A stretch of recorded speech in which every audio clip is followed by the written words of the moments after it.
Hello, ¿cómo están? Bienvenidos a un episodio más de No eres tú, son tus hormonas, el podcast. Hoy vamos a hablar de una de las bacterias gástricas más latosas que existen, que de hecho se puede adquirir desde la infancia y vivir ahí durante muchos años. Es una de las bacterias más infradiagnosticadas que hay por todos los síntomas que conlleva y pues como que no hay mejor invitado para hablar de ese tema que el doctor José Ramón Mena. Ya lo conocen, ya lo han visto, todo el mundo lo quiere, así que hoy vamos a hablar de esta bacteria muy latosa, porque es muy latosa. Es latosa el Helicobacter. ¿Y difícil de diagnosticar o no tan difícil de diagnosticar? ¿Tú cómo ves? ¿Tú qué crees que sea? Difícil de diagnosticar, difícil de quitar. De quitar. Sí. Ok, ahora vamos a arrancarnos. Antes de entrar a qué es, porque yo sé que mucha gente pues sí la tiene, hay mucha gente que se niega a veces a tomar el tratamiento. Eso también me ha tocado a mí mucho, que me dicen, es que me da miedo tomar el tratamiento porque les cae fatal. O sea, te juro que yo no he conocido a alguien que se tome un Helicopac y que te diga, me fue increíble. Al contrario, lo suspenden porque real se llegan a sentir muy mal.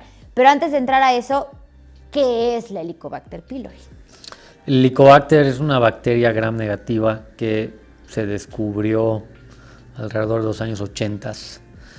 De hecho, quien la descubrió se llevó el Premio Nobel de la Medicina en el 2005 por encontrar, aislar esta bacteria por primera vez. Ya se sabía que había una bacteria relacionada a la gastritis y a la úlcera desde los 70, pero no se había aislado. Fue hasta los 80, el doctor Warren y otro médico la aislaron por primera vez, y no solo esto, sino demostraron que esta bacteria era cardinal en el desarrollo de la gastritis y la úlcera péptica, que antes de esto se pensaba que la úlcera era principalmente asociada a medicamentos o a hipersecreción de ácido o al consumo de alimentos ácidos. Entonces este descubrimiento fue un parteaguas en el entendimiento de la patología gastrointestinal. Pues es que la verdad sí, porque sí deja muchas secuelas y yo siento que la gente que al menos yo he conocido con Helicobacter llega muy afectada, o sea, puede vivir años con esta bacteria y o ya están en un grado o a veces o se les agarra muy temprano. Yo siento también en algunos pacientes que hay médicos que como que de primera vez pueden llegar a pensar, como tú me dices, con cierta sintomatología a lo mejor, pero hay otros que ya llegan muy mal. Sí, la verdad es la clínica asociada a la infección por el Helicobacter es muy variada. La sintomatología clásica de lo que se habla es la dispepsia, que la dispepsia en sí es un conjunto de síntomas, principalmente caracterizados por dolor en la región del epigastrio, náuseas, llenura, distensión. Yo creo que la distensión, la llenura y la náusea son los tres síntomas cardinales de la dispepsia y que me hacen a mí pensar en Helicobacter pylori. Sin embargo, las posibilidades no se limitan a un síndrome dispéptico. Hay pacientes que pueden llegar a tener síntomas más relacionados a una inflamación del intestino u otros síntomas incluso esofágicos, aunque como comentábamos, tradicionalmente se habla de que hay una relación inversa entre el Helicobacter y el reflujo por la atrofia que ocasiona la infección crónica de esta bacteria. En pacientes jóvenes que tienen infecciones recientes y activas por Helicobacter puede haber problemas del vaciamiento del estómago que te ocasionan reflujo. O también yo he visto mucha gente que tiene inflamación del intestino secundaria a Helicobacter que se puede presentar con diarreas. Entonces es muy variable la presentación clínica de esta infección. Ahora, algo que quiero preguntarte y que, a ver, hemos visto, por ejemplo, en pacientes con el GI map, el Helicobacter pylori. Yo sí les recomiendo corroborar ese diagnóstico porque al final el GI map sí te muestra todo. Sí, es un mapeo excelente, te abre mucho el panorama de un diagnóstico o de al menos ver pues como inflamación, permeabilidad y demás. Ahora, es muy importante, por ejemplo, que no nada más se queden con el diagnóstico del GI map por Helicobacter, porque me han tocado pacientes que sí se han sacado y les mandan enseguida el tratamiento para el Helicobacter, cuando yo siento que sí deben de corroborar al menos por heces o por aliento la bacteria. Yo creo que esas son las dos formas más importantes de pues encontrar un Helicobacter activo, ¿no? También, por ejemplo, las pruebas serológicas que son muy frecuentes, pues esas te hablan de contacto con el Helicobacter, no te hablan de una infección activa. Entonces, tanto hablando de GI map como hablando de serologías, creo que es siempre muy importante tener una prueba de aliento o una prueba fecal positiva para el Helicobacter antes de tratarlo. Cada caso es individual, habrá circunstancias en las que esto es difícil hacer, sobre todo en gente que depende del uso de medicamentos antiácidos para el control de los síntomas, porque eso no te va a permitir hacer una prueba de aliento o una prueba fecal. Claro. Entonces, idealmente sí hay que verificarlo, pero no siempre es posible y es un escenario clínico retador, porque a veces hay que pedir a los pacientes que suspendan medicinas a las cuales están apegadas, a las cuales quizás les ayuda, porque sin duda el paciente que tiene infección por Helicobacter va a mejorar con un inhibidor de bomba. Pero bueno, es un gran tema. Hay que suspender y hay gente que no puede o no quiere aguantar. Sí. ¿No? Ahora, les cuesta mucho trabajo. Yo sí he tenido gente, y es más, uno de los mejores amigos de Luis tiene un tema de reflujo. Yo creo que lo conozco desde hace 10 años, toma Dexivant. Y ya le habían hecho una endoscopía y le dijeron que tenía un reflujo muy grande y una gastritis crónica, ¿sabes? Pero yo no recuerdo que le hayan dicho, por ejemplo, de Helicobacter. Y lo único que le dijeron es, tú vas a vivir de Dexivant de aquí a tu vida. Y él se quedó con esa idea de decir, tengo que vivir de Dexivant. Entonces no hay un día de su vida que no se tome un Dexivant. Cuando en real ya no sabe ni cómo está todo eso. Y es lo que hablábamos, por ejemplo, que el uso desmesurado de estas sustancias te puede llevar ya a un SIBO, que aumentes la permeabilidad, y si tienes Helicobacter, SIBO, permeabilidad, ahí te cuento porque puedes tener las tres. La tríada trágica. Pues sí es una tríada trágica. Ahora, en esos casos, ¿qué tratas? O sea, yo creo que, o ¿por dónde empezaríamos? Muy buena pregunta. Yo empezaría por tratar un Helicobacter en esos casos, y me pasa, fíjate que es una situación, un escenario clínico bien padre, porque a veces el tratamiento con Helicobacter es con antibióticos, ¿no? Sí. Y se pueden seleccionar los antibióticos para tratar el Helicobacter y el sobrecrecimiento de bacterias. Totalmente. Eso es un escenario que he visto, sobre todo con uso de tetraciclinas, que son antibióticos viejitos. Eso no significa que son malos. Es parte fundamental del tratamiento para el Helicobacter, y hay ciertos tipos de sobrecrecimiento bacteriano que te responden muy bien a tetraciclinas. El metronidazol es otro ejemplo, que es activo contra el Helicobacter y es también uno de los tratamientos cardinales para el sobrecrecimiento de bacterias. Entonces, aunque son dos condiciones gastrointestinales, a veces encontrar las dos puedes aventajar mucho el tratamiento de una vez, ¿no? Es muy buena. Yo siento que sí, y otra cosa también es, o sea, a ver, ¿qué escenario podríamos poner en este caso que yo sí me he topado con él? O sea, un paciente a lo mejor que es sometido a un tratamiento de Helicobacter, ¿no? Que no tolera el tratamiento. ¿Tendríamos alguna otra opción? ¿Podríamos probar a lo mejor con un tratamiento un poquito más, no de antibiótico de primera instancia, irlo controlando? Hoy los tratamientos, y hay estudios del 2023 donde se han estado empujando tratamientos simplificados para el Helicobacter de 2 medicamentos que han demostrado eficacia. También se puede hablar de tratamientos no tradicionales para el Helicobacter, herbales, que yo no tengo experiencia usándolos, pero ahí están. Y yo te voy a dar mi opinión personal, porque yo sí he tratado bastante el Helicobacter. Usualmente quien no tolera el tratamiento es quien su médico no se tomó el tiempo de explicarle cómo hacer el tratamiento. Realmente, en mi experiencia, la gran mayoría de la gente lo tolera, siempre y cuando lo hagas bien, te portes bien. Bueno, en la literatura, la suspensión del tratamiento, el abandono o la falta de adherencia al tratamiento por los efectos adversos, que principalmente son diarrea, náuseas. Esos dos son los dos más frecuentes. El abandono ronda entre el 20 al 30%. Wow. O el 10%. Realmente, si les explicas bien a las personas cómo tomar los antibióticos, qué esperar durante el tratamiento, cuidarse mucho de la alimentación, esos días que son 14 días de antibiótico, la tasa de abandono puede ser muy baja, por debajo del 5%, te diría yo con seguridad. O sea, yo hablo con los pacientes y doy mucho seguimiento, cómo te fue, y muchísima gente, me he sorprendido, yo claro. Personalmente, de que muchísima gente me dice, ¿sabes qué, Doc? Me lo tomé bien, no tuve problema, perfecto. Puse mis horarios. Entonces, sí se puede definitivamente, o sea, por más cargado que sea un tratamiento para el Helicobacter, una terapia cuádruple, que es lo que normalmente se está usando con mayores tasas de éxito, sí la gente lo tolera.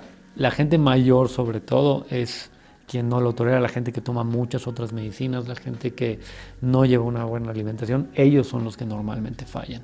Bueno, pero estás hablando que una de las cosas que digo, o sea, nosotros nacemos con una parte comensal de nuestra bacteria que conforme vamos creciendo se va acabando.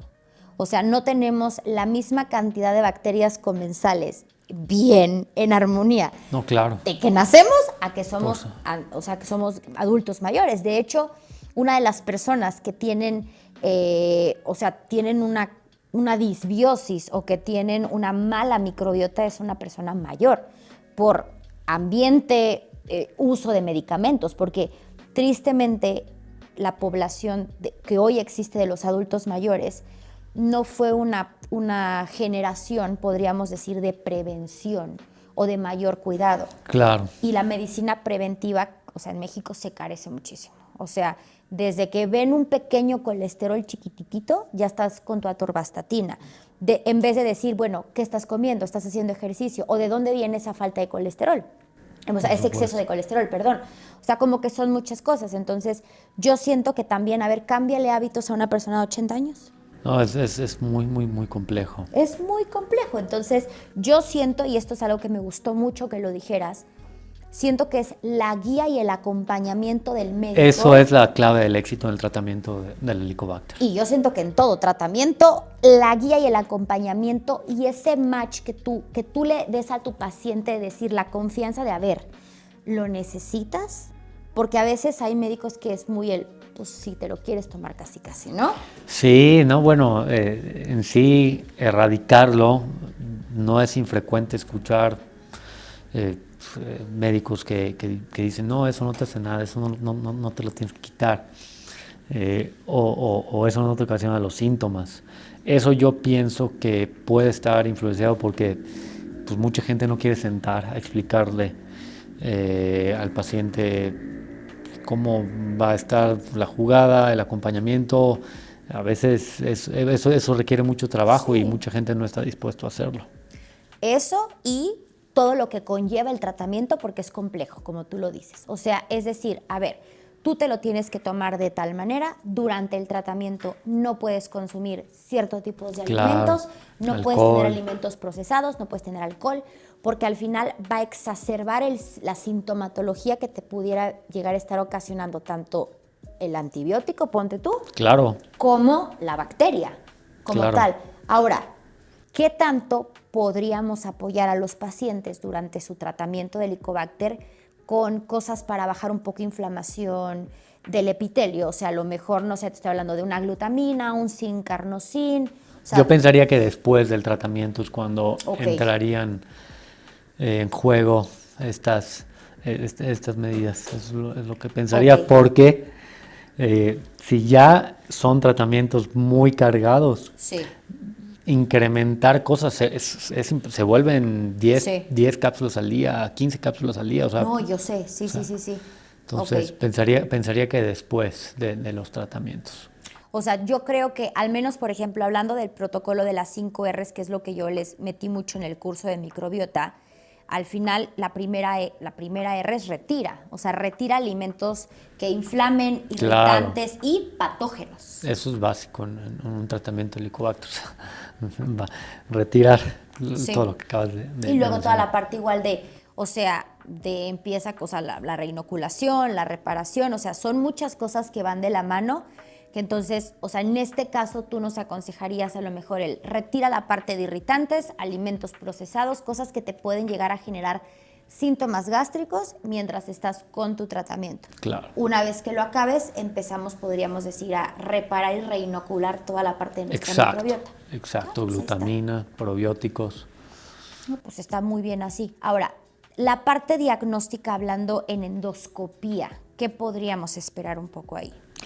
Bueno, eso tiene también varias consideraciones. El Helicobacter es una bacteria que afecta en parches, la mucosa. O sea, tienes el 100% de la mucosa del estómago. La cantidad de biopsias que tomas es un porcentaje de mucosa muy bajo. Cuando hay una carga importante de Helicobacter, obviamente es conforme con mayor probabilidad vas a encontrar la bacteria.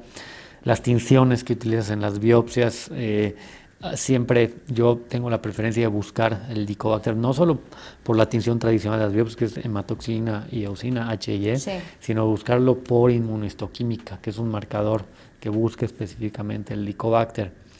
Creo que es una muy buena forma de buscarlo, pero siempre me apoyo también en pruebas de aliento, pruebas fecales. A veces el rendimiento endoscópico de las biopsias va a bajar si el paciente está expuesto a inhibidor de bomba de protones, que es muy frecuente. Y otra cosa que también es importante es buscar no solo Helicobacter pylori, sino metaplasia intestinal, que es la consecuencia de la infección crónica por Helicobacter. Y a veces sucede que no ves el Helicobacter, pero ves la metaplasia. Y en este tipo de pacientes se puede inferir que tiene un Helicobacter que no estás viendo, o que hay que hacer más énfasis en la búsqueda del Helicobacter, que es algo complejo por el tema de los medicamentos que comentamos, ¿no? No, y a ver, hay que tener en cuenta también que el Helicobacter, tú dices, o sea, tiene un porcentaje también de formar cáncer. Por supuesto, sí. O sea, no sé bien si es del 5%, 2% de los pacientes que la tienen pueden acabar en un cáncer gástrico. Es uno de los factores de riesgo más importantes del cáncer gástrico. De hecho, con base en esto es que se ha recomendado en general tratar a todos los pacientes que tengan la infección. Claro. Es un poco debatible esto. De hecho, en México se recomendaba no tratar de forma sistemática a los pacientes que tienen Helicobacter, sino únicamente tratarlos en base a quienes tuvieran síntomas, sobre todo sin el síndrome dispéptico, no otro tipo de manifestaciones como las que hablábamos al principio. En los pacientes que tienen síntomas dispépticos, llenura, dolor, náusea, distensión, esos son los pacientes que con mayor evidencia se deberían de tratar con el Helicobacter, porque les puedes quitar los síntomas. En países donde la prevalencia del cáncer gástrico es elevada, sobre todo en los países orientales, en esos países desde ya hace tiempo se recomienda tratar a todos los pacientes que tengan infección. Yo, en mi opinión, es que todos deberían de tratarse, porque es un factor de riesgo para el cáncer gástrico. Hay una secuencia muy bien establecida de infección, atrofia, metaplasia, displasia, eso se llama secuencia de Correa. Y entonces yo creo que sí es algo que a mí no me gustaría tenerlo en mi estómago. No. O sea, creo que definitivamente, pues al final, quieras o no, es una bacteria que no debería de estar. Ahora, tengan en cuenta que, a ver, o sea, sí hemos hablado de bacterias y todo, y sabemos que pues el ácido gástrico es de las cosas que la barrera más importante para romper la bacteria, pero el Helicobacter pylori no. Así es. Sí. De hecho, esa canija es la única que, o sea, que el ácido no le hace nada. No le hace nada. No le hace Ocasiona nada. una hipersecreción de ácido inicial Sí. en el Helicobacter. Y se Penetra. penetra la capa mucosa del Sí, estómago sí, sí. y por eso es tan difícil de quitar. No, claro, y a ver, o sea, estamos hablando de que sí, ya hemos visto que el SIBO, que esto, que el otro, pero al final, por eso es que se da un conjunto de, también de, o sea, de antibióticos. Una bomba. Sí, es una bomba. La verdad, o sea, por eso a ver se llama Helicopac. Porque sí, o sea, ¿cuántos son? 1, 2, 3, 4. No. Bueno, esta preparación comercial que estás mencionando es una terapia triple. Ah, es triple, sí. Trae Claritromicina, Claritro, exacto. amoxicilina y un inhibidor de protones, protón, sí. pantoprazol en este caso. Sí. No es mi forma ¿Favorita? favorita, ni creo que hoy en día la adecuada de tratar el Helicobacter. Tiene una ventaja, que es un producto comercial que ya está listo y está amigable con el consumidor. Pero realmente yo lo que utilizo y lo que ya se habla en las guías es una terapia cuádruple con bismuto, tetraciclina, metronidazol y un inhibidor de bomba. Aunque, y te lo dije al principio, ahorita se están empujando nuevas terapias con los prazanes y se están utilizando terapias duales con 2 medicinas que ya demostraron Eficacia. efectividad. Entonces habrá que confirmarlo con el tiempo. Pues realmente sí, o sea, lo único es que van a saber usando esta monoterapia, bueno, la 2, Sí. No, con los dos. está Sí. bien, porque es un antibiótico y el un otro, inhibidor sí, de... un inhibidor. O sea, hay que ver, o sea, el antibiótico y bueno, el inhibidor porque les ayuda mucho también a la parte de la sintomatología cuando lo tiene. Hay gente que lo tiene muy en agudo, o sea, Claro. de verdad, y la pasa. Y los pacientes que tienen úlcera péptica, esos son los pacientes... Sí. O sea, sienten ese vacío doloroso. Exacto, esa es O una sea, sensación muy importante que de no verdad, mencionaba, te el lo vacío. juro. O sensación la de vacío. necesidad de, o sea, como que les da esta satisfacción el comer y después otra vez viene el Sí. bendito dolor. Es horrible. Sí, sí, sí. O sea, creo que es un tema bastante bueno, bastante complejo. No me has preguntado algo que siempre me preguntan. ¿Qué? ¿Cómo se agarra ¿Cómo? el Helicobacter? Pues no se sabe muy bien. Se ha demostrado transmisión de persona a persona, se ha demostrado transmisión por agua, se ha demostrado transmisión por alimentos. No te hacen esa pregunta. Sí, o sea, sí, de hecho sí. Yo sí, de hecho sí me faltó preguntar eso. Pero a ver, sí, pero o sea, de que sí es desde infante lo puedes tener. La mayoría tiene contacto desde niños, sobre todo en Latinoamérica. La seroprevalencia del Helicobacter, que es la evidencia de contacto, no es nada más que eso. No es la cantidad de gente que tiene la infección, es la cantidad de gente que ha tenido contacto con el Helicobacter. Ronda en torno al 60-70%, Wow. es altísimo. O sea, ¿tú crees que México sí es un país que a lo mejor tenga mucho Helicobacter? No, definitivamente Latinoamérica es un país donde más Helicobacter hay en el mundo. Los países orientales también lo tienen mucho. Pero bueno, yo creo que la infección rondará en torno al 30-20% tal vez. La seroprevalencia mucho más alta, pero mucha gente tiene contacto y solito el sistema inmune. Justo te iba a preguntar eso. ¿De qué crees o sea, tú sí crees que dependa del sistema inmune de cada persona? Sistema inmune, Genética, también eso se ha sí hablado había de oído, genética, genética. sobre todo en Latinoamérica se habla de que en Latinoamérica hay una genética muy susceptible a cargar el Helicobacter. Familias, se ha mostrado que también hay un efecto familiar. Entonces son varios factores. No todos los que tienen contacto se lo quedan. No todos los que tienen síntomas dispépticos, solo algunos. No todos tienen complicaciones. Pero todos tienen el riesgo, ¿no? Si lo tienes, el riesgo está ahí. Yo creo que mucha gente a lo mejor se lo tiene y se muere con eso y nunca se enteró también. Por supuesto. Sí.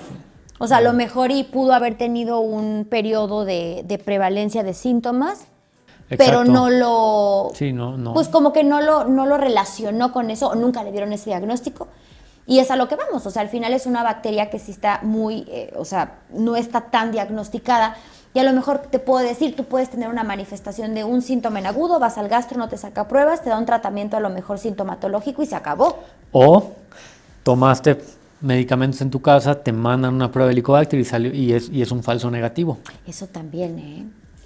¿Con qué medicamentos saldría un falso negativo? Inhibidores de bomba de protones principalmente, antibióticos. ¿Ves? No se automediquen.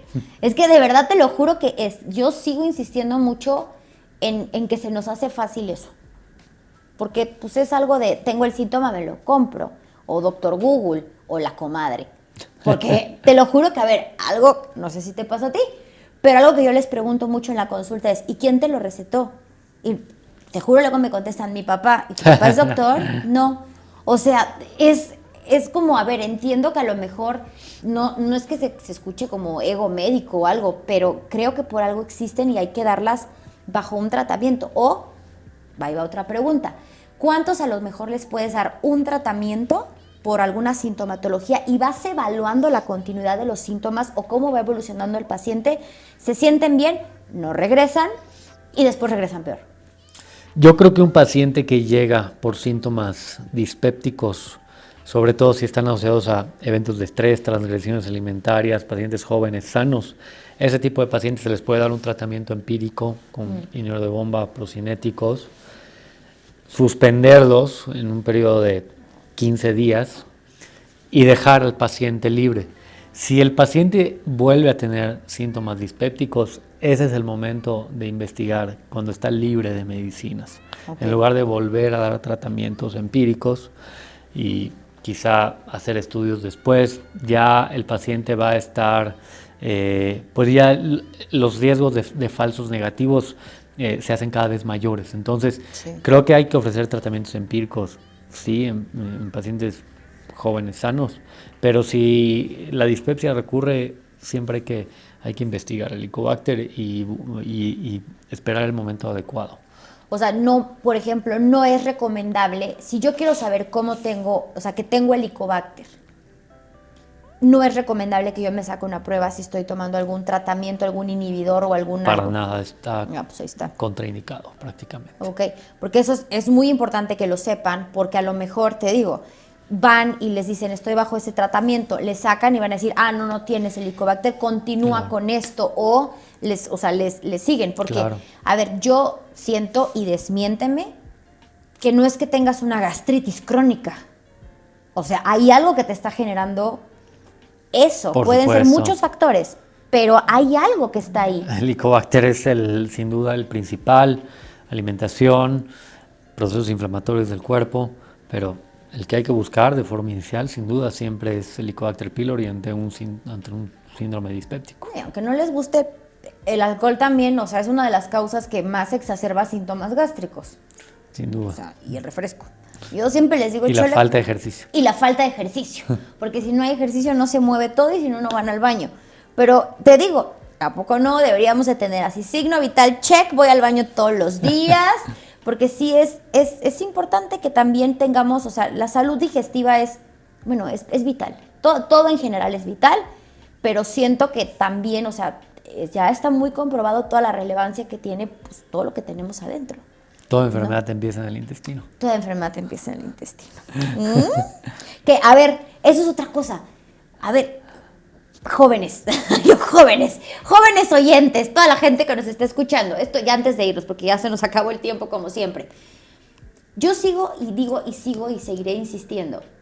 Si este hombre, que fue el padre fundador de la medicina, el primer médico, y todos los médicos hacemos un juramento hipocrático cuando nos graduamos, ¿por qué no de verdad seguir varias cositas que él dijo de que toda enfermedad empieza en el intestino y que tu medicina sea la comida? Es algo que de verdad deberíamos de seguir todos los médicos. Claro. O sea, fue un juramento. Si todos los médicos lo juramos cuando nos graduamos, yo creo que es algo que sí deberíamos de pensar todos los días. Y para empezar a preguntarle al paciente antes de prescribir y demás es hábitos, porque no sabemos qué le está pasando al paciente en general. No podría estar más de acuerdo.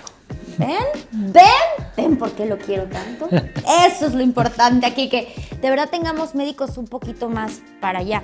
Y eso, a ver, no es que hagamos menos médicos y mejores médicos ni nada. Cada quien tiene a lo mejor, pues, su práctica médica y demás, pero siento que de verdad si sumamos más haciendo un poco el hábito de preguntar hábitos, tendríamos una mejor clínica con los pacientes, ¿no? Entonces, bueno, como siempre hemos llegado al final de los capítulos. Ya me reclamaron que están muy cortos, pero déjenme ver qué podemos hacer. Vamos a ver si los podemos hacer más largos. Dejamos nuestras redes sociales. Cualquier cosa, aclaración o duda que tengan aquí en los comentarios. Que quiero hacer un paréntesis para toda la gente de Spotify. Yo no sabía que en Spotify se contestan también mensajes. Me acabo de enterar apenas el día de ayer, pero pues voy a tratar de averiguar porque ya me reclamaron que no los contestamos.